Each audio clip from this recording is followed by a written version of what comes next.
ख्वाहिशों से नहीं गिरते फूल झोली में, कर्मों की शाख को हिलाना ही होगा। कुछ नहीं होगा अंधेरे को कोसने से, कुछ नहीं होगा अंधेरे को कोसने से, अपने हिस्से का दिया तुम्हें खुद ही जलाना होगा। नमस्कार दोस्तों, कैसे हैं आप सभी लोग। उम्मीद है आप सभी लोग बाबा श्याम की कृपा से बहुत ही अच्छे होंगे। मैं बीके वर्मा स्वागत करता हूं आपका अपने YouTube channel Krishna the electrician में, जिसमें हम पढ़ रहे हैं इलेक्ट्रिशियन थ्योरी के बारे में सभी टॉपिक्स। तो दोस्तों, जो टॉपिक हमने अभी तक पढ़ लिए हैं उनके सारे वीडियो, उनके सारे पार्ट्स स्टेप बाय स्टेप मेरे YouTube channel Krishna the electrician में अपलोडेड हैं। जिसने अभी तक मेरे YouTube चैनल को सब्सक्राइब नहीं किया है, सब्सक्राइब कर लीजिए, लाइक कर लीजिए, कमेंट्स कीजिए, ताकि मुझे मालूम चले कि आप लोगों को मेरी वीडियो कितनी अच्छी लग रही है। तो चलिए दोस्तों, आगे चलते हैं अपने इस वीडियो में, जिसमें आज हम बात करेंगे एक बहुत ही बेसिक चैप्टर की। बहुत ही बेसिक इसलिए कह रहा हूं कि ये हमारी रोजमर्रा की जिंदगी से रिलेटेड है। रोजमर्रा की जिंदगी यानी कि आप हर दिन उसका उपयोग करते हैं, घर में, ऑफिस में, या जहां भी आप रहते हो, परिसर में किसी भी, वहां आप इसको देखते हैं, उपयोग करते हैं, महसूस भी करते हैं। उसका नाम है वैद्युतिक वायरिंग। वैद्युतिक वायरिंग से आप लोग समझ गए होंगे मैं किसकी बात करना चाह रहा हूं। वायरिंग यानी कि हमारे घर के अंदर छोटी से छोटे कोई बल्ब लगा हो, कोई डिवाइस लगी हो, उसमें किस प्रकार की वायरिंग्स होती हैं, किस प्रकार की सुरक्षा युक्तियां होती है, किस प्रकार की चीज उपयोग की जाती है। अगर कोई स्विच लगा है बल्ब का, वो स्विच किस प्रकार का होता है, किस चीज का बना होता है, और कौन सा हमें कहां पर उपयोग करना है। अगर हम रूम हीटर चला रहे हैं तो रूम हीटर में किस प्रकार का स्विच प्रयोग होगा। अगर हम बल्ब जला रहे हैं तो बल्ब में किस प्रकार का स्विच उपयोग होगा। तो इन सब के बारे में आज हम यहां पर बात करेंगे। चलिए, सबसे पहले तो मैं आपको लेके चलता हूं कहां, जहां हमारी बिजली बनती है।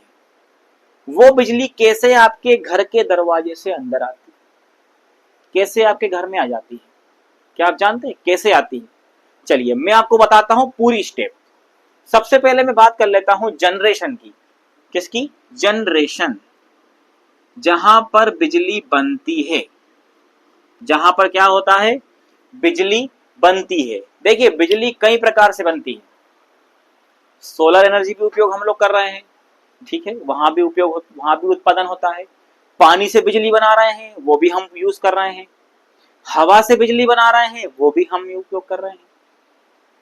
अग्नि से बिजली बना रहे हैं, वो भी हम उपयोग कर रहे हैं, यानी कोयले को जलाकर, ठीक है, भाप से टरबाइन चलते हैं, वो हम उपयोग कर रहे हैं, ठीक है। न्यूक्लियर जो एटम्स होते हैं उनका विखंडन होता है, उससे भी हम बिजली उपयोग करते हैं। तो कई प्रकार से हम लोग बिजली का उपयोग, उत्पादन करके हमारे घरों तक बिजली आती है। कैसे आती है? सबसे पहले आप जान लीजिए, यहां पर इसको जनरेशन बोलते हैं। ये क्या होता है? अपना जनरेशन स्टेशन होता है, ठीक है। ये जो होता है हमारा स्टेशन होता है जनरेशन का। ये जनरेशन स्टेशन होता है, यहां पर किसी भी प्रकार से बिजली का उपयोग किया जाए, चाहे वायु पवन चक्की के द्वारा किया जाए, चाहे पानी के द्वारा किया जाए, ठीक है, डैम्स बनाकर, चाहे वो आग के माध्यम से, स्टीम के माध्यम से किया जाए, चाहे वो एटम के द्वारा किया जाए, लेकिन बिजली यहां बन गई, बिजली बन गई।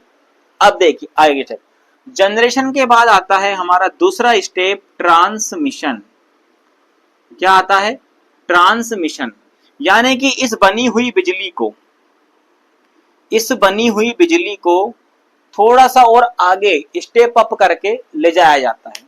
मैंने आपको बताया था कि हमारे यहाँ 33 केवी तक की बिजली को उत्पादन किया जाता है। कितना किया जाता है? 33 केवी तक उपयोग किया जाता है। फिर इसी को स्टेप अप करके, क्या करके, इसको स्टेप अप, ठीक है, स्टेप अप यानी कि उपचायक बोलते हैं ना, उपचय करके, यानी कि उसको बढ़ा करके ट्रांसमिट किया जाता है।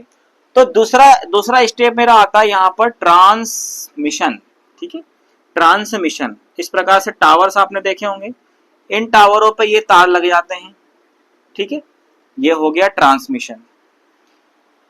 अब देखिए ट्रांसमिशन के बाद क्या होता है, डिस्ट्रीब्यूशन होता है। क्या होता है, डिस्ट्रीब्यूशन। ट्रांसमिशन का मतलब ये हो गया कि बिजली को हम इनके द्वारा कहां ले आए, डिस्ट्रीब्यूशन सब स्टेशन पर। ठीक है, डिस्ट्रीब्यूशन यानी कि वितरण। यहां पर क्या होता है, यहां पर बड़े बड़े पावर स्टेशन बने होते हैं। क्या बने होते हैं, बड़े बड़े पावर स्टेशन बने होते हैं, सब स्टेशन बोलते हैं जिनको, सब स्टेशन, उपकेंद्र। लेकिन ये होते हैं कौन से, ट्रांसमिशन लाइनों के होते हैं। यहां पर बिजली बन के आ गई भैया, फिर कहां आ गई, इसमें आई। ये होते हैं बड़े उसमें, जैसे 132 कैसा होता है ये, जैसे मान के लिए 765 से ये बना कितना 440, 440 से 220 बन गया, फिर 132। यहां तक के जो सब स्टेशन होते हैं 132 तक के और 33। ठीक है, 132 से 33। यहां से इसको स्टेप डाउन कर दिया जाता है। क्या कर दिया जाता है, यहां से स्टेप अप करके यहां तक ले आए हम, कहां तक, इन सब स्टेशन तक ले आए। यहां पर इसको स्टेप डाउन कर दिया जाता है। क्या कर दिया जाता है, थोड़ा सा कम कर दिया जाता है। ठीक है, यहां तक आ गई। अब यहां आपने देखे होंगे कई जगह पे बहुत बड़े बड़े टावर्स किसी सब स्टेशन के अंदर लगे होते हैं, उन्हीं को हम क्या बोलते हैं, डिस्ट्रीब्यूशन बोलते हैं। क्या बोलते हैं, डिस्ट्रीब्यूशन। ठीक है, इसके बाद में क्या होता है, छोटे सब स्टेशन बने होते हैं। क्या बने होते हैं, छोटे सब स्टेशन बने होते हैं, इनको बोलते हैं हम ये सब स्टेशन। क्या बोलते हैं, सब स्टेशन। ये छोटे आकार, ये भी सब स्टेशन है, क्योंकि यहाँ पर भी वितरण की जाती है कई सब स्टेशनों में। यहाँ तो एक ही में आई बन करके लाइन, लेकिन यहाँ से क्या हुआ, यहाँ से कई कई कई यहाँ पे सब स्टेशन, मान लो 5 सब स्टेशन है, तो 5 सब स्टेशनों में लाइनें जा रही हैं। ये फर्स्ट, ये सेकंड, ये 3, 4, 5, मान लो 5 सब स्टेशन में यहाँ पर लाइनें ये जा रही हैं। तो मेरा सब स्टेशन मान के चलिए 1 नंबर का है। मेरे जो क्षेत्र है या मेरा गांव है या मेरा शहर है, वहां पर ये सब स्टेशन बना हुआ है। ठीक है, उसको बोलते हैं 33/11 केवी। कौन सा बोलते हैं, 33/11 केवी। यहाँ पे बिजली यहाँ पर मेरी ये आ गई स्टेप डाउन होकर के, यानी कि ये 33 केवी आ गई। 33/11 यानी कि ये 11 केवी, 11 केवी आ गई। क्या बन गई यहाँ पर, 33 केवी, 11 केवी बन गई। ठीक है, तो ये हो गया जनरेशन, ट्रांसमिशन, डिस्ट्रीब्यूशन, जो सब स्टेशन में डिस्ट्रीब्यूट होगा। इसके बाद में क्या होता है कि यहाँ पर छोटे छोटे ट्रांसफार्मर रखे होते हैं, जो आपके गली मोहल्ले में, आपके गांव में रखे होंगे। यहाँ पर ये क्या होता है, 11 केवी इन ट्रांसफार्मरों में आती है। कौन सी आती है, 11 केवी। ये क्या हो गए मेरे ट्रांसफार्मर, जिनको आप आम भाषा में डीपी बोलते हैं। डीपी क्यों बोलते हो, क्योंकि डबल पोल पे होती है। डीपी का मतलब होता है डबल पोल। ठीक है, इनको हम लोग क्या, हमारे टेक्निकल भाषा में ट्रांसफार्मर बोलते हैं, डिस्ट्रीब्यूशन ट्रांसफार्मर। ठीक है, क्या बोलते हैं इनको, डिस्ट्रीब्यूशन, डिस्ट्रीब्यूशन ट्रांसफार्मर। ठीक है, ट्रांसफार्मर। अब इन डिस्ट्रीब्यूशन ट्रांसफार्मर से 11 केवी को बाहर निकलता है 3 फेज 4 वायर। 4, ये 4 वायर निकले, बाहर की ओर निकल गए। एक निकलेगा न्यूट्रल, एक L1, L2 और L3, 3 फेस निकल गए। ठीक है, 3 फेस निकल गए। अब भैया मेरा बना है यहाँ पर घर। क्या बना है मेरा, यहाँ पर घर बना है यहाँ पर। ठीक है, अब यहां से मुझे सिंगल फेस लाइन चाहिए कि 3 फेस लाइन चाहिए, ये मुझे मेरे ऊपर डिपेंड करता है। ठीक है, कि मुझे यहाँ पर 3 फेस लाइन चाहिए कि सिंगल फेस।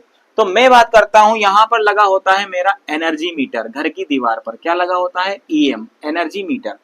ठीक है, इस एनर्जी मीटर में क्या होता है, एक न्यूट्रल और एक फेस। ठीक है, 230 वोल्ट सप्लाई। कितने वोल्ट सप्लाई, 230 वोल्ट सप्लाई इस एनर्जी मीटर में आ गई। ठीक है, ये एनर्जी मीटर में आ गई। यहाँ इनकमिंग हो गई, यहां से आउटगोइंग होके अब मेरे घर के अंदर ये प्रवेश करेगी। मेरे घर के दरवाजे में ये अब प्रवेश करेगी। कितने volt supply, 230 volt single phase supply. ठीक है, 230 वोल्ट सिंगल फेस लिया है मैंने। मैं अभी सिंगल फेस की बात कर रहा हूँ। 3 फेस होता है तो 440 वोल्ट होता है, ठीक है। तो यहाँ पर एनर्जी मीटर मेरे घर के बाहर लगा है, यहां से अब घर के अंदर मेरी पहुंची क्या, बिजली। अब हम बात करेंगे इस घर के अंदर की ही, ठीक है। ये तो बात हो गई घर के बाहर क्या हो रहा है वो चीज। अब मैं बात करूंगा घर के अंदर की, कि घर के अंदर सप्लाई कैसे पहुंची, ठीक है, हो गई।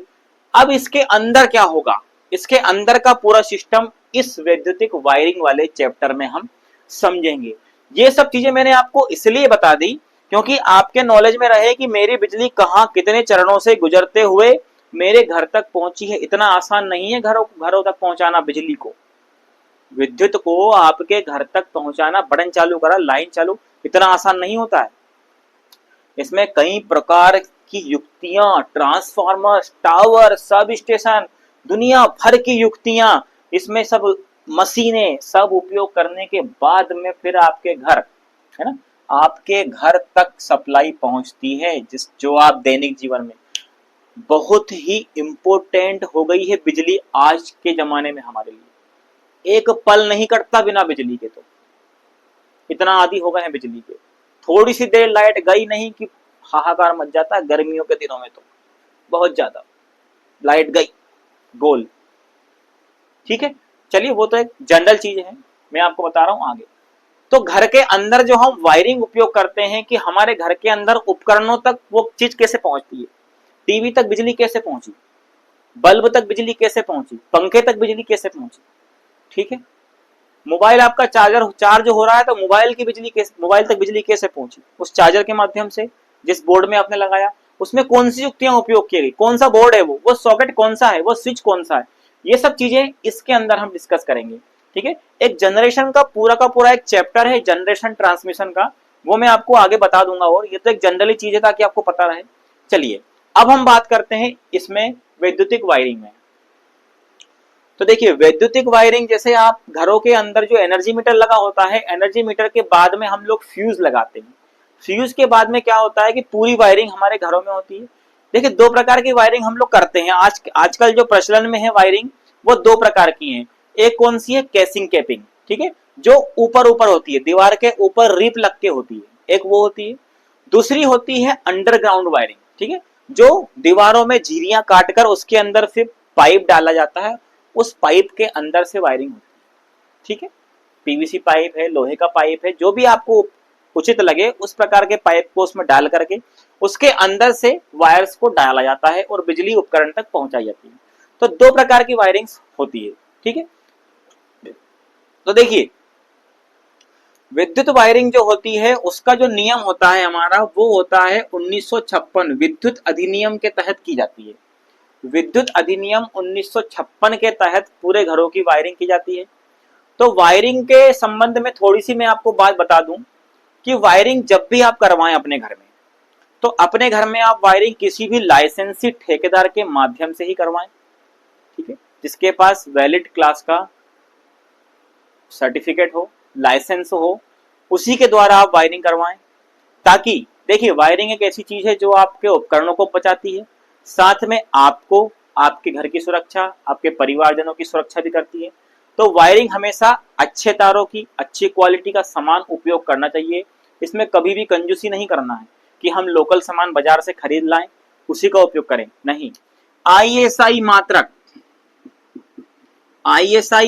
जो हो, जिस पर हो आईएसआई मात्रक की ही वस्तु आप खरीदें और वही वायर उपयोग करें आप, वही कंट्रोल बोर्ड्स उपयोग करें आप, ठीक है, जो नियंत्रक बोर्ड्स होते हैं उनको उपयोग करें। तो सबसे पहली चीज तो आपको ध्यान देना है लाइसेंसी ठेकेदार की, ठीक है, उसी से आप उपयोग करें। दूसरा आपको ध्यान देना है सभी जो आप सामान लेके आए वो आईएसआई मात्रक होना चाहिए, ठीक है।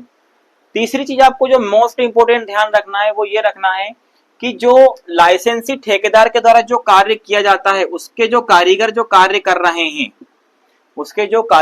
कर रहे हैं वो अपने कार्य में कुशल हों, ठीक है, अकुशल कोई ना हो, कुशल कारीगर हों जो हर तरीके से वायरिंग्स को प्रॉपरली फिट करें, ठीक है। क्योंकि जब कोई कारीगर काम करता है तो जैसे ही वो ड्रिल मशीन या कुछ भी नट वगैरह स्क्रू लगाता है तो उसी में हम समझ जाते हैं कि ये कारीगर कितना कुशल है।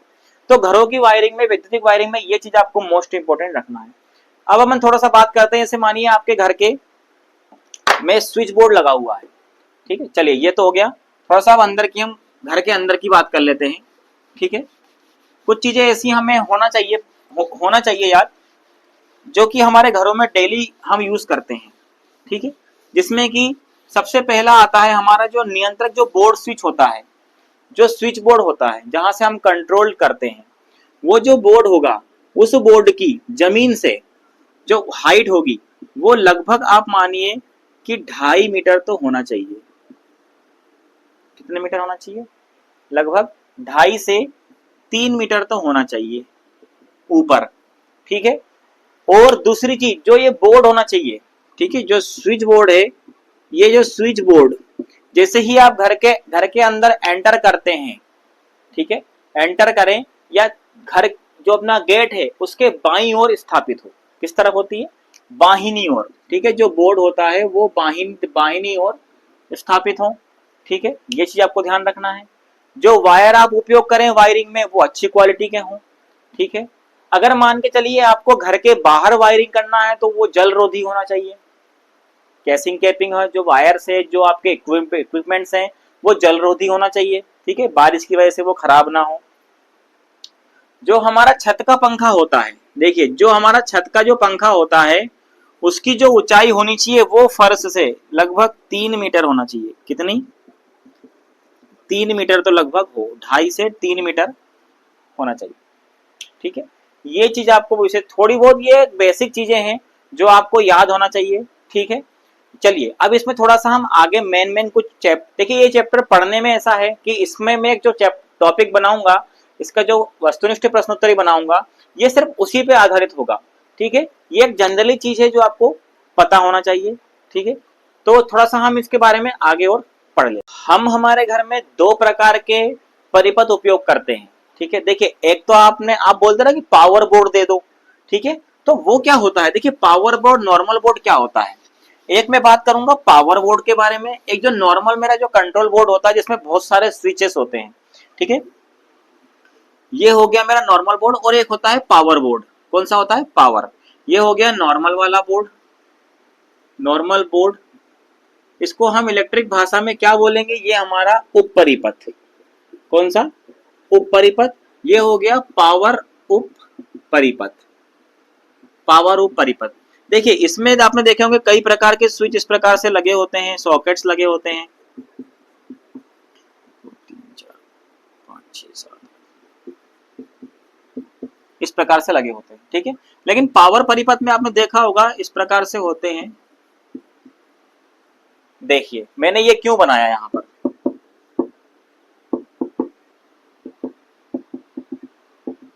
देखिए ये मेरा नॉर्मल है, ये मेरा उप परिपथ है जिसकी जो रेटिंग होती है, ठीक है, जो वोल्टेज रेटिंग होती है, जो वाटेज रेटिंग होती है, वो होती है लगभग 800, ठीक है। क्या होती है? 800 वाट तक। ये जो नॉर्मल जो आप देखते हैं ना यार, जिससे आप पंखा चलाते हैं, जिससे आप बल्ब चालू करते हैं, उनका जो पावर रेटिंग होती है वो होती है कितनी? 800 वाट। यानी कि इस बोर्ड से आप 800 वाट तक की बिजली को कंट्रोल कर सकते हैं। कितने वाट तक की? 800 वाट तक की। बट यहां इस पावर परिपथ में आप कर सकते हैं 3000 वाट तक की। कितनी बिजली का कंट्रोल कर सकते हैं आप? 3000 वाट तक। यानी कि उदाहरण के रूप में आप ले लीजिए, इससे आपने पंखा चलाया, पंखा, टीवी, कूलर, बल्ब, ट्यूबलाइट या फिर कुछ और उपकरण हो गया, ट्यूबलाइट्स वगैरह हो गई, तो ये इस प्रकार से आप इसे चलाओ। इसमें देखिए, इसमें ये जो पॉइंट्स होते हैं ये 10 से ज्यादा नहीं होना चाहिए। कितना ही होना चाहिए? जो ये स्विच और सॉकेट दोनों मिलाकर कंट्रोलिंग, जो कंट्रोलिंग होती है 10, यानी पंखे की बात कर लूं मैं, तो इसमें 10 पंखे से ज्यादा 11 पॉइंट नहीं होना चाहिए। 10 पंखे ही कंट्रोल करो आप इस नॉर्मल उप परिपथ से 800 वाट तक की। बट इसमें 2 से ज्यादा नहीं होता। पावर जो उप परिपथ है इसमें 2 पॉइंट से ज्यादा पॉइंट्स नहीं होते, ठीक है। 2 पॉइंट्स से ज्यादा पॉइंट्स इसमें नहीं रखते हैं। ये 3000 वाट, इससे या तो आप 2 एसियां चला लो, 2 रूम हीटर चला लो, ठीक है, रूम हीटर चला लो, यानी कि आपका कुल 3000 वाट तक का उपयोग आपको इससे करना है, क्योंकि ज्यादा करेंगे तो फिर ये जल भी सकता है, ये शॉर्ट सर्किट भी हो सकता है। तो कुल मिलाकर जो नॉर्मल जो हमारा बोर्ड होता है उसकी वाटेज रेटिंग 800 वाट तक आप परिपथ उसका उपयोग कर सकते हैं इस बोर्ड का। इसमें 10 से ज्यादा कंट्रोलिंग नहीं होना चाहिए। पावर उप परिपथ में 3000 वाट इसकी वो वाटेज रेटिंग है, 3000 वाट तक का लोड आप इसमें दे सकते हो। ठीक है, दूसरी चीज, इसमें 2 से ज्यादा उपभोग बिंदु नहीं होना चाहिए। उपभोग मतलब कंज्यूम करने के लिए, या तो 2 ही पॉइंट हो इसमें, इसके दोनों ये स्विच हैं यही हो। ठीक है, इसमें 10 से ज्यादा ना हो।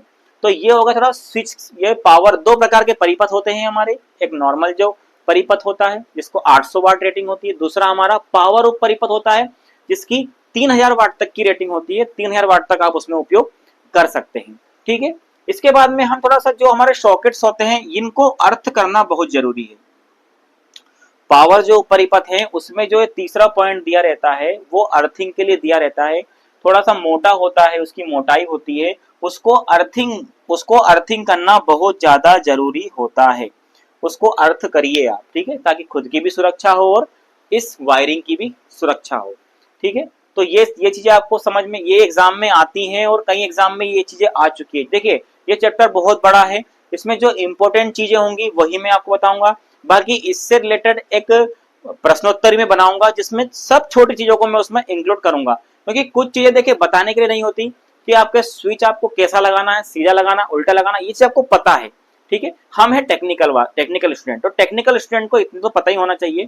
ठीक है, कि 100 वाट का बल्ब कौन से होल्डर में लगाना है, ठीक है, पंखा कैसा लगाना है, कितनी उसकी ऊंचाई होना चाहिए छत फर्श से, ठीक है, और कौन सा वायर उसमें फ्लेक्सिबल वायर यूज करें कि हम एल्यूमिनियम का वायर उपयोग करें। तो जोन सा भी वायर आप उपयोग करें उसके बारे में आपको पता ही होता है। नॉर्मल हम इतनी वायरिंग तो घर की कर ही लेते हैं। ठीक है, तो इसका आपको नहीं पता होगा, इसलिए मैंने आपको ये बता दिया कि इसमें 10 से ज्यादा पॉइंट आप कभी मत रखना। कभी आप ये बोर्ड उपयोग करो तो 10 से ज्यादा पॉइंट इसमें मत रखना। इसमें 800 वाट तक का आप लोड दे देना। इसमें 2 से ज्यादा पॉइंट मत रखना आप पावर वाले में। ठीक है, इसमें जो आप स्विच सॉकेट यूज करें उसकी जो 5 एम्पियर तक रेटिंग वाले ही उपयोग करें। ठीक है, 5 एम्पियर, इसकी आप कर सकते हैं लगभग 15 एम्पियर तक। ठीक है, 15 एम्पियर तक की रेटिंग वाले इसमें उपयोग आप कर सकते हैं। कौन से सॉकेट्स, और ये जिसमें आपका 3000 वाट का लोड आराम से चला जाएगा। ठीक है, तो ये तो हो गए हमारे बोर्ड के बारे में। अब हम थोड़ा सा और वायरिंग के बारे में और देख लेते हैं। अब हम बात कर लेते हैं थोड़ा सा जो हमारे स्विच होते हैं जिनसे हम जो हमारे घर के उपकरण चालू या बंद करते हैं उनके बारे में थोड़ा सा आप देख लीजिए। देखिए मैंने यहाँ पे कुछ स्विचेस जो मेन मोस्ट इम्पोर्टेंट स्विच हैं जिनके बारे में एग्जाम्स में पूछा जाता है, उनके बारे में थोड़ी सी मैं आपको जानकारी बता दूं। सबसे पहले मैं अगर बात करूं तो वन वे स्विच की। वन वे यानी कि एक ही रास्ता वाला, जिसमें सिर्फ एक पोल हो। क्या हो? एक पोल, जिससे सिर्फ एक ही बल्ब एक ही स्थान से चालू हो, एक ही स्थान से बंद हो। ठीक है, एक स्विच है, उसी से मैंने बंद करा, उसी से चालू करा। जो नॉर्मल आप घरों में उपयोग कर रहे हैं, पंखा उसी स्विच से चालू करा और उसी स्विच से बंद होगा। उसका मतलब हो गया वन वे स्विच, यानी कि उसमें एक ही पथ दिया रहता है धारा के बहने का। ये उसका निशान याद रखना आप। इस प्रकार से उसका ये रेखिक सांकेतिक परिपथ होता है। लेआउट में इस प्रकार से उसको उपयोग करते हैं। लेआउट में ऐसा होता है। ये देखिए, ये क्वेश्चन ऐसे पूछ लेता है एग्जाम में कि ये जो चिन्ह दिया गया है ये किसका है? वन वे स्विच का है, टू वे स्विच का है, इंटरमीडिएट स्विच का है, पुश बटन का है। तो आपको इनके प्रतीक चिन्ह भी याद होना मोस्ट इंपोर्टेंट है। ठीक है, ये भी आपको याद होना चाहिए। दूसरा है two way switch. Two way यानी कि द्विपथ, जिसमें धारा को बहने के लिए दो मार्ग दिए हों। यानी कि अगर मान के चलिए मेरा कोई बल्ब यहां लगा है, ठीक है, तो इस बल्ब को मैं दो जगहों से कंट्रोल कर सकता हूं। कितनी जगह से? एक जगह से यहां से कर लिया, एक जगह यहां, मतलब दो जगह से। ठीक है, एक बल्ब को दो अलग अलग स्विच, इसका मान के चलिए एक कमरा है, मान के चलिए मेरे यहाँ पर दो कमरे हैं, एक कमरा ये है, एक कमरा ये है। इस कमरे में बल्ब लगा है, ठीक है, तो एक स्विच जब मैं यहाँ से एंटर होऊंगा दरवाजे से, ठीक है, तो यहाँ पे स्विच लगा, तो यहाँ से इसको मैंने चालू कर लिया। अब मुझे इस कमरे में जाना है, ठीक है, तो इस कमरे में एक स्विच लगा रहेगा। जिससे क्या होगा, जिससे क्या होगा, ये वाला बल्ब मैं यहां से बंद कर सकता हूं। क्या कर सकता हूं मैं, यहां से इसको बंद कर सकता हूं। ठीक है, यहां से मैंने चालू किया लेकिन इसको यहां से मैं बंद कर सकता हूं। इसका मतलब होता है टू वे स्विच। ठीक है, तो यहां पर देखिए टू वे स्विच ये होगा, इसका इस प्रकार से प्रतीक चिन्ह होगा, ये आपको याद रखना है। तीसरा होता है मेरा इंटरमीडिएट स्विच। इंटरमीडिएट का मतलब होता है कि एक बल्ब को कई जगहों से, ठीक है, तीन या चार से अधिक जगहों से कंट्रोल कर सकते हैं। ठीक है, इंटरमीडिएट स्विच यहाँ लगा है, यहाँ से मैंने चालू करा, यहाँ से बंद कर दिया, इस कमरे में गया, फिर यहाँ से इसको चालू कर दिया, फिर इस कमरे में गया, यहाँ से इसको बंद कर दिया। तो इस प्रकार से मैं एक ही बल्ब को तीन या चार जगह से मैं उसको कंट्रोल कर सकता हूं, उसको बोलते हैं इंटरमीडिएट स्विच। ये इस प्रकार से क्षैतिज रूप से भी कनेक्ट किए जाते हैं और क्रॉस टाइप में भी इनकी वायरिंग की जाती है। ठीक है, ये इनका लेआउट में चित्र होता है, ये इसका साइन होता है। अगर एग्जाम में पूछ ले, इस प्रकार का चित्र आपको बना दे और बोले कि ये जो हमारा जो चिन्ह आपको दिखाई दे रहा है, ये कौन सा स्विच है। ठीक है, इंटरमीडिएट स्विच है, टू वे स्विच है, वन वे स्विच है, पुश बटन स्विच है, कौन सा स्विच, तो हमारा कौन सा स्विच होगा, ये इंटरमीडिएट स्विच। ठीक है, तो ये आपको तीन स्विच जो है इनके ऊपर इतना ही है, यानी कि थोड़ी सी बेसिक चीजें हैं इस चैप्टर में, वही मैं आपको बता रहा हूं। तो ये तीन स्विच आपको याद होना चाहिए। ठीक है, वन वे स्विच, ठीक है, ये दिख रहा है one way, two way, intermediate switch. ठीक है, चलिए अब आगे। अब हम बात करते हैं थोड़ा सा जो हमारे दो मेन स्विच होते हैं। ठीक है, ये तो हो गए हमारे बोर्ड वाले स्विच। दो होते हैं हमारे मुख्य मेन स्विच। ठीक है, जिनके बारे में एग्जाम में सबसे ज्यादा पूछा जाता है उनके फुल फॉर्म। ठीक है, फुल फॉर्म उनका पूरा नाम पूछा जाता है, तो थोड़ा सा देख लेते हैं हम। हमारे दो प्रकार के स्विच मैंने यहाँ बनाए हैं। यहाँ पे लिखा है, आपको दिखाई दे रहा होगा, डीपीआईसी और टीपीआईसी। ठीक है, वन वे स्विच तो मैंने आपको सिंगल वाले बता दिए। यहाँ पे डीपीआईसी और टीपीआईसी दो हमारे क्या कार्य करते हैं, मेन स्विच के काम करते हैं। ठीक है, आपने देखा होगा कहीं पे एक लोहे का बॉक्स लगा रहता है, उसके बाहर एक हैंडल होता है, जिसको नीचे कर दो तो बंद हो जाता है, ऊपर कर दो तो चालू हो जाता है। ठीक है, तो उसको वो क्या होता है, उसी को ही बोलते हैं हम ये आईसी स्विच। ठीक है, यानी कि वो मैं बता दूंगा, दो pole iron clad switch, double pole, दो पोल यानी डबल पोल आयरन क्लेड। ठीक है, आयरन क्लेड का मतलब ये होता है कि वो जो बॉक्स होते हैं वो किस चीज के बने हैं, आयरन, लोहे के बॉक्सेस होते हैं। ठीक है, ठीक है, उनके ऊपर क्या होता है, वार्निश्ड होती है, क्या होता है, वार्निश वगैरह कर दी जाती है। तो डीपीआईसी क्या होता है, ये होता है हमारा सिंगल फेज स्विच। कौन सा होता है, सिंगल फेज स्विच होता है। इसमें यहां पर इन जो लाइनों के सीरीज में क्या लगे होते हैं, फ्यूज लगे होते हैं। ठीक है, जो किटकेट फ्यूज लगे होते हैं, या हम लोग आजकल एमसीबी लगाने लगे हैं। ठीक है, क्या लगाने लगे थे, एमसीबी। ठीक है, क्योंकि वो क्या होता है, एमसीबी थोड़ा बहुत भी फॉल्ट वगैरह आता है तो वो ट्रिप हो जाती है। ठीक है, उसमें क्या वायर वगैरह जलने का किसी प्रकार का कोई दिक्कत, उसमें परेशानी नहीं होती है। इन फ्यूजों में क्या होता था कि इसमें एक पतला सा तार बीच में बांधते थे, वो तार बार बार उसको निकाल के फिर तार लगाने की जरूरत पड़ती थी, लेकिन इसमें ऐसा नहीं है। ठीक है, यहाँ पर देखिए, यहाँ पर सीरीज में क्या होता है, फ्यूज लगे होते हैं। एक पॉइंट होता है लाइन का यानी कि फेज का, एक होता है न्यूट्रल का। यहाँ पर लगा होता है एक विशेष प्रकार का एक हैंडल लगा होता है। ठीक है, क्या लगा होता है, यहाँ पर एक हैंडल लगा होता है। इस हैंडल को हम जैसे ही नीचे करते हैं तो ये दोनों जो हैं, ठीक है, ये दोनों एक दूसरे से कट जाते हैं। ठीक है, कट जाता है कनेक्शन, और जैसे ही इसको ऊपर करेंगे तो लाइन हमारी चालू होती है, यानी एक साथ कटते हैं और एक साथ जुड़ जाते हैं। इनकी जो धारा रेटिंग होती है इन डबल पोल वालों की, डबल पोल यानी दो पोल होते हैं इसमें, इस प्रकार से 15 एम्पियर से 200 एम्पियर तक की विद्युत धारा क्षमता वहन करने जहां पर हमें उपयोग होती है, वहां पर डीपीआईसी का उपयोग कर लिया जाता है। ठीक है, किसका उपयोग किया जाता है, डीपीआईसी, दो पोल आयरन क्लेड स्विच या double pole iron clad switch का उपयोग किया जाता है। इसकी वोल्टेज रेटिंग 250 वोल्ट से 660 वोल्ट तक होती है। ठीक है, 250 वोल्ट से 660 वोल्ट तक इसका हम उपयोग कर सकते हैं। ठीक है, तो इसको बोलते हैं हम क्या, double pole iron clad switch. ठीक है, इसमें न्यूट्रल और एक फेस होता है। ठीक है, इनकी धारा रेटिंग 15 एम्पियर से 200 एम्पियर तक विद्युत धारा वहन क्षमता ये कर सकता है स्विच। ठीक है, 250 वोल्ट से 660 वोल्ट इसकी वोल्टेज रेटिंग होती है। चलिए अब हम थोड़ा सा आगे चलते हैं, इसमें बात करते हैं हम टीपीआईसी की। टीपीआईसी यानी 3 pole iron clad switch, triple pole iron clad switch. ठीक है, ट्रिपल पोल का मतलब ये होता है कि यहां पर 3 फेस होता है, यहां पर ये नहीं होता, इस प्रकार से एक लिंक होती है खाली न्यूट्रल की, यहां पर 3 पोल होते हैं। ठीक है, यहां पर जहां पर हमें 3 फेस की आवश्यकता होती है, कितने फेस की, 3 फेस सप्लाई जहां ली जाती है, वहां पर हम इस यूज का यूज करते हैं triple pole iron clad switch. ठीक है, यहां पर 3, यहां पर भी इस प्रकार से हैंडल लगा होता है। ठीक है, बाहर एक हैंडल लगा होता है, इसको भी हम जैसे ही ऊपर करेंगे तो यहाँ सर्किट जोड़ देता है, और उसको नीचे करते हैं तो सभी एक साथ कट जाते हैं। ऐसा नहीं है कि अलग अलग कटेंगे, तीनों फेस एक साथ कटते हैं, साथ में न्यूट्रल भी कट जाता है।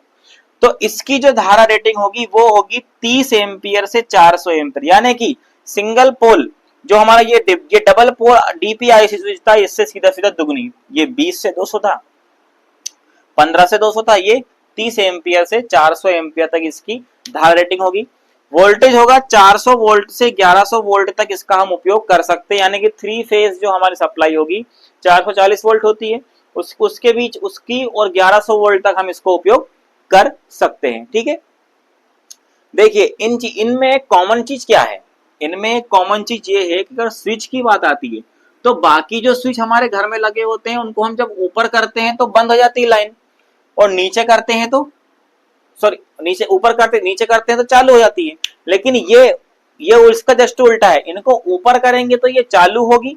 ठीक है, इसको देखो ऊपर करते हैं तो ऑफ होती है, ठीक है, नीचे करते हैं तो ऑन होती है, लेकिन इसमें नहीं होता, इसको हम जैसे ही ऊपर करेंगे तो ये ऑन होगा और नीचे करेंगे तो ऑफ होंगे।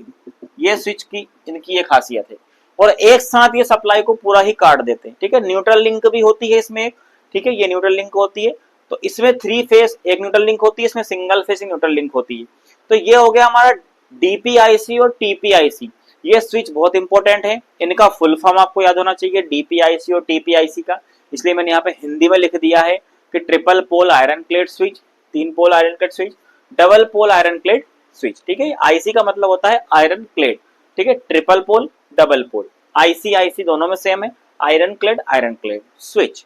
ठीक है, क्योंकि स्विच की बात हो रही है इसलिए मैं यहाँ पर स्विच की ही बात करूंगा। ये तो हो गए हमारे स्विच के बारे में। ठीक है, किस किस प्रकार के हम स्विच उपयोग करते हैं। देखिए अब हम बात करते हैं घरों में, जैसे अगर मान के चलिए शॉर्ट सर्किट हो जाता है, कहीं केबल गर्म हो जाती है, या कुछ अन्य कोई फॉल्ट हो जाता है, तो उससे बचने के लिए हम कुछ सुरक्षा युक्तियां प्रयोग करते हैं। ठीक है, कुछ सुरक्षा युक्तियां प्रयोग करते हैं, जिनमें सबसे ज्यादा नाम आता है तो फ्यूज का आता है। ठीक है, आप बोलते हैं ना फ्यूज, तो फ्यूज सिस्टम आपने देखा होगा आपके घरों में, पहले के टाइम में तो किटकेट फ्यूज बोलते हैं, वो चीनी मिट्टी के होते हैं ना, ऐसा होता है, कैप होता है, वो एक फिक्स रहता है, उसको निकालते हैं और लगा देते हैं। ठीक है, उसमें एक पतला तार लगा होता है कॉपर का। ठीक है, कॉपर का हो सकता है, एल्यूमिनियम का भी हो सकता है, तो वो उसको बोलते हैं हम फ्यूज। वो क्या है, एक फ्यूज प्रणाली है जो हमारे घरों में अगर कुछ शॉर्ट सर्किट होता है, केबल गर्म होती है, जैसे केबल का क्या होता है, या वायर का इंसुलेशन पिघल के जलने लगता है, या उसमें बहुत अधिक धारा बहने लगती है, तो क्या होता है, वो जो फ्यूज होता है उसमें जो तार लगा होता है पतला वाला, वो तार मेन सप्लाई से हमारे घर की सप्लाई को अलग कर देता है। ठीक है, जिससे कि वो ज्यादातर जो करंट होता है वो पूरे घर की सप्लाई में नहीं फैल पाता है, और वो फ्यूज का वायर टूट जाता है, जिससे वो परिपथ हमारा समाप्त हो जाता है। ठीक है, तो फ्यूज इसलिए यहाँ पे प्रयोग किया जाता है। ठीक है, अब हम कुछ फ्यूज के बारे में बात करेंगे जो बहुत इंपॉर्टेंट है, जो एग्जाम के दृष्टि से बहुत ज्यादा पूछे जाते हैं, इनके ऊपर क्वेश्चन मेन कुछ होते हैं, इनका फुल फॉर्म भी पूछते हैं, जैसे जो मैं स्विच बताए, स्विच के फुल फॉर्म भी पूछते हैं, इनके फुल फॉर्म भी पूछ लेते हैं। तो सबसे पहले हम बात करते हैं किटकेट फ्यूज। इस फ्यूज के बारे में आप बहुत अच्छी तरीके से वाकिफ हैं। क्यों वाकिफ है, मैं ऐसा क्यों कह रहा हूं, क्योंकि ये फ्यूज आपने सबसे ज्यादा उपयोग किए हैं अपने घरों में। जो चीनी मिट्टी के जो फ्यूज होते हैं, जो एक बोर्ड के ऊपर जो मेन सप्लाई मीटर के बाद जो सप्लाई हमारे घरों में आती है, उसमें क्या होता है, उसमें ये फ्यूज लगे होते हैं। ठीक है, सिंगल फेस आपने दो फ्यूज देखे होंगे घरों में। अगर मैं बात करूं तो घरों में दो फ्यूज देखे होंगे, एक फ्यूज लगा होता है लाइन में, ठीक है, इस प्रकार से लगे होते हैं, इस प्रकार से लगे होते हैं, यहाँ से मेन सप्लाई आ रही होती है, यहाँ से इनकमिंग आउटगोइंग जा रही होती है, ठीक है, इस प्रकार से लगे होते हैं। यहाँ पे अंदर एक पतला कॉपर का वायर लगा होता है, ठीक है। जैसे ही मेरे ये जैसे मान के चलिए ये फेस है, ये न्यूट्रल है, ठीक है, ये फेस है न्यूट्रल, ये मेरा आउटगोइंग हो गया, ये इनकमिंग हो गया। तो यहां से सप्लाई आ रही है, यहां से अपने मेरे परिसर में अंदर घर में आ रही है। यहां पर अगर कुछ फॉल्ट हुआ आउटगोइंग में, तो यहाँ का ये तार जो होता है ब्रेक हो जाता है, ठीक है, ये ब्रेक हो जाता है, तो यहाँ से जो मेन सप्लाई मेरे घर में आ रही है वो खत्म हो जाती है। यानी कि वो जो वायर होता है जो जल रहा होता है, या किसी भी मशीन में कोई भी उपकरण में अगर कोई फॉल्ट हुआ तो यहाँ पे ये फ्यूज कट जाता है। इसको बोलते हैं किटकैट फ्यूज। वो जो चीनी मिट्टी का होता है ना, उसको हमारी टेक्निकल भाषा में, ITI थ्योरी इलेक्ट्रिशियन की भाषा में हम लोग किटकैट फ्यूज बोलते हैं, ठीक है, किटकैट फ्यूज बोलते हैं। देखिए किटकैट फ्यूज क्या होता है, इसकी जो धारा की रेटिंग होती है, इसको देखना आप, ये जो धारा की रेटिंग होती है इसकी 5 एम्पियर से 3000 एम्पियर तक उसकी सहन सीमा होती है। क्या होती है? सहन सीमा। 5 एम्पियर से 3000 एम्पियर की विद्युत धारा ये सहन कर सकता है। इस फ्यूज में एक खराब चीज है, एक विशेष खराब चीज है, बहुत खराब चीज है वो, इसीलिए आजकल इनका प्रयोग कम हो गया। वो खराब चीज क्या है बताता हूं। वो खराब चीज है ये मैंने लिखा 1.54 आवर। यानी कि अगर इतने मान की धारा 5 एम्पियर से 3000 एम्पियर, 3000 एम्पियर से ऊपर अगर धारा, जैसे मान के चलिए मेरे घर में 15 एम्पियर की विद्युत धारा बह रही है, ठीक है, 15 एम्पियर के बाद में अगर मैं 7.5 का प्लस कर दूं तो 22.5 एम्पियर हो गया, यानी इसका 1.5 गुना हो गया। अगर इतनी विद्युत धारा मतलब ये अधिक हो गई, मतलब कहीं ना कहीं फॉल्ट है, उसके बाद क्या होता है 22.5 एम्पियर की जब विद्युत धारा मेरे परिसर में बहेगी, उसके 4 घंटे तक ये फ्यूज उड़ता नहीं है। कितने घंटे तक? 4 घंटे तक ये फ्यूज का वायर टूटता नहीं है। इस फ्यूज का वायर 4 घंटे तक नहीं टूटेगा। जब 4 घंटे हो जाएंगे या दुगनी विद्युत धारा हो जाएगी, 15 की 30 हो जाएगी, फिर भी 4 घंटे तक प्रचालित नहीं होता है। 4 घंटे के बाद जब बहुत ज्यादा गर्म हो जाता है उसके बाद ही ये वायर टूटता है, तुरंत नहीं टूटता, ठीक है। हाँ, दुगनी का बोल रहा हूं मैं, अगर 10 गुनी हो गई तो तुरंत टूट जाएगा, 10 गुनी अगर कर दूंगा तो बहुत जल्दी भी वायर टूट जाता है, फॉल्ट होता है तो। लेकिन अगर 1.5 गुनी धारा या दुगनी धारा करने के बाद भी ये 4 घंटे तक प्रचालित नहीं होता है, इसलिए इसका प्रयोग अधिक अब घरों में बहुत कम हो गया है। इसकी जगह किसने ले ली है? MCB ने ले ली है। किसने ले ली है? MCB, ठीक है। ये MCB है, मिनिएचर सर्किट ब्रेकर, इसके बारे में हम आगे पढ़ेंगे, ठीक है। वो इस प्रकार से होती है, पतली सी होती है, यहाँ पर एक स्विच लगा होता है, इसको ऊपर उठाते हैं सप्लाई हो जाती है, और जैसे ही कोई फॉल्ट होता है तो ये ट्रिप हो जाती है। ये मैग्नेटिक सिद्धांत प्रकार करती है, वो मैं भी पढ़ाऊंगा आपको आगे, ठीक है।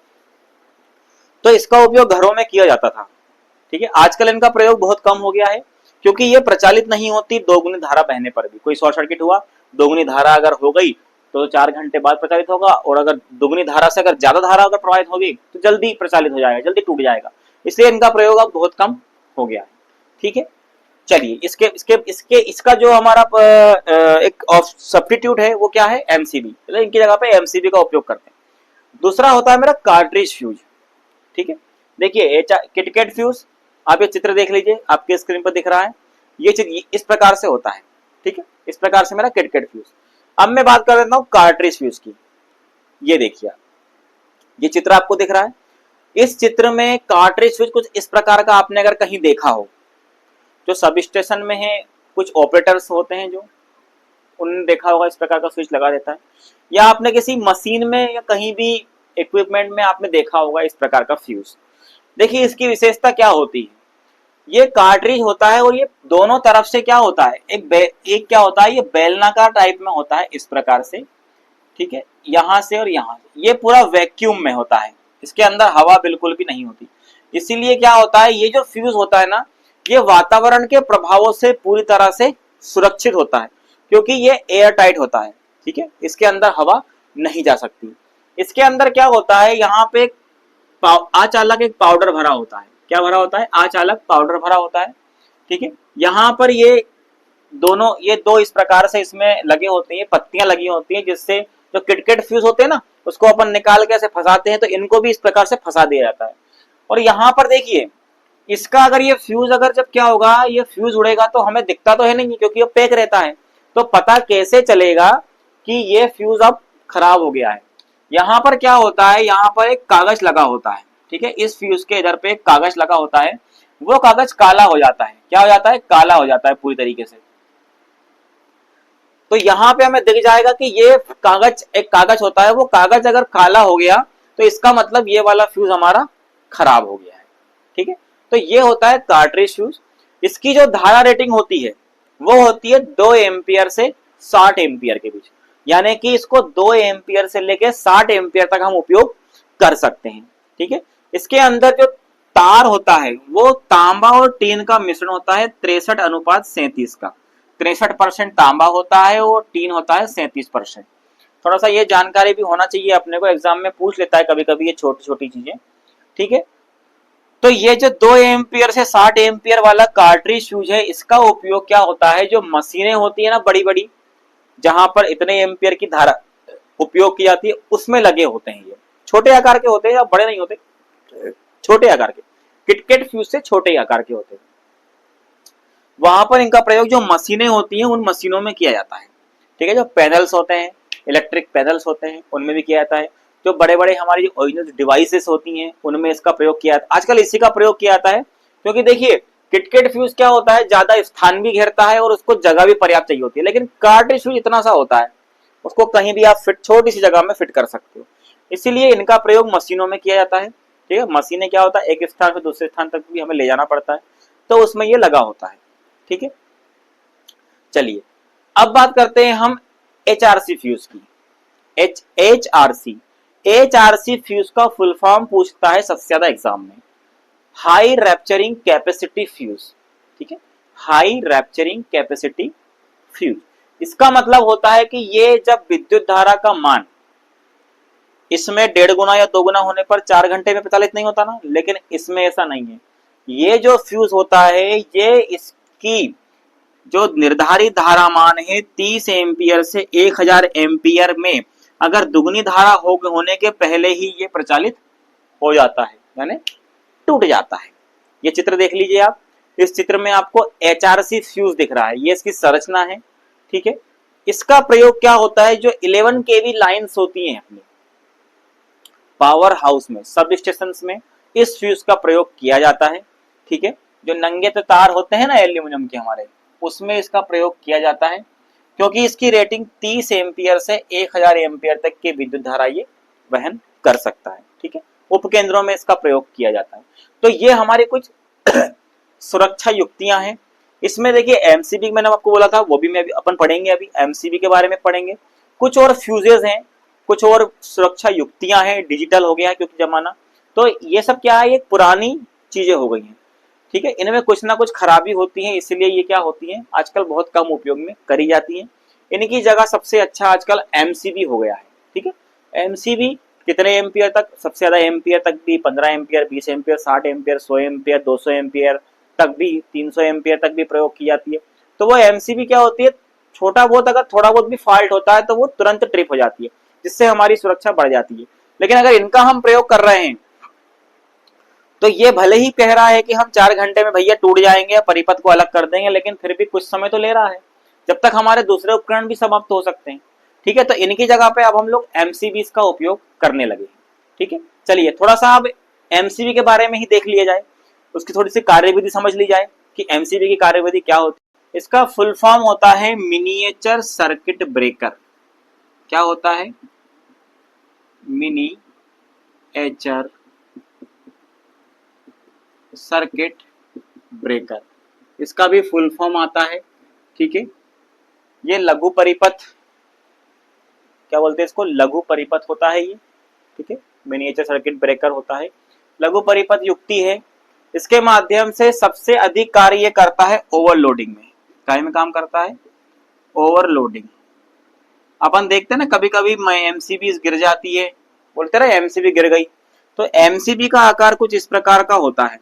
देखिए आपको यहाँ पे चित्र में भी दिख रही होगी एमसीबी, ठीक है, चित्र में दिख रही है। देखिए फ्यूज में क्या होता है, जो किटकेट फ्यूज होते हैं उनको अगर टूट गया वो तो उसको निकालो, उसका तार बदलो, फिर वो लगाओ। ठीक है, कार्ट्रिज फ्यूज तो एक बार उपयोग हो गया, दोबारा उसको उपयोग होता ही नहीं है। ठीक है, कार्ट्रिज फ्यूज की एक गलत बात है, अच्छी बात नहीं है उसकी है। एक बार उसको उपयोग कर लो कार्ट्रिज फ्यूज को, अगर वो काला पड़ गया कागज तो वो फेंकने का काम का होता है, उसमें तार नहीं बदल सकते हम, क्योंकि एयर टाइट होता है वो तो। इसमें ऐसा नहीं है, एमसीबी गिरी, ओवरलोड की वजह से गिरी, ट्रिप हो गई, सप्लाई बंद हो गई, ओवरलोड को हटाओ, जाके चालू करके आ जाओ। कुछ अगर फॉल्ट होगा तो तुरंत ट्रिप हो जाएगी वो। तो मेन चीज अगर ये ओवरलोड की वजह से ट्रिप हो रही है, 5 एम्पियर से 60 एम्पियर तक की कैपेसिटी में एमसीबीज को बनाया जाता है। 5 एम्पियर से 60 एम्पियर, 240 वोल्ट सिंगल फेज। देखिए कई तरह की एमसीबीज क्या होता है, ग्रुप्स में भी लगा दी जाती है। ठीक है, इस प्रकार से एक बॉक्स होता है एमसीबी बॉक्स, उसमें एमसीबीज लगा दी जाती है बहुत सारी। ठीक है, बहुत सारी एमसीबीज अलग अलग सर्किट के लिए, जैसे मेरे 10 कमरे बने हैं तो 10 कमरों के लिए अलग अलग एमसीबी वहां पर लगा दी जाती है। ठीक है, इसकी विशेषता बहुत अच्छी होती है। ये क्या है, थर्मल रिलेज वगैरह इसके अंदर होती है। जैसे ही ओवरलोड होता है तो उसके अंदर करंट का प्रभाव होता है, वो रिले गर्म होती है, गर्म होने से वो ट्रिप हो जाती है। ठीक है, मैग्नेट टाइप में इस प्रकार से उसके अंदर क्या होती है, बहुत सारी पत्तियां होती हैं। कभी आप सर्किट ब्रेकर को खोल के देखना, ये चित्र देख लीजिए। ठीक है, इसके अंदर के पार्ट्स को मैंने खोल के इसमें बताया है इस चित्र में, अंदर में क्या क्या इसमें लगी होती है, कौन सी रिले कहाँ लगी होती है, ओपन कॉइल, नॉर्मल कॉइल, ठीक है, एनसी एनओ सब लगा होता है। तो एमसीबी का कार्य होता है ओवरलोडिंग में ट्रिप हो जाना, सर्किट को मेन सर्किट से अलग कर देना, परिपथ को। 5 एम्पियर से 60 एम्पियर तक की रेटिंग में इनको बनाया जाता है, 240 वोल्ट पर तर्ज पर इसको डिजाइन किया जाता है।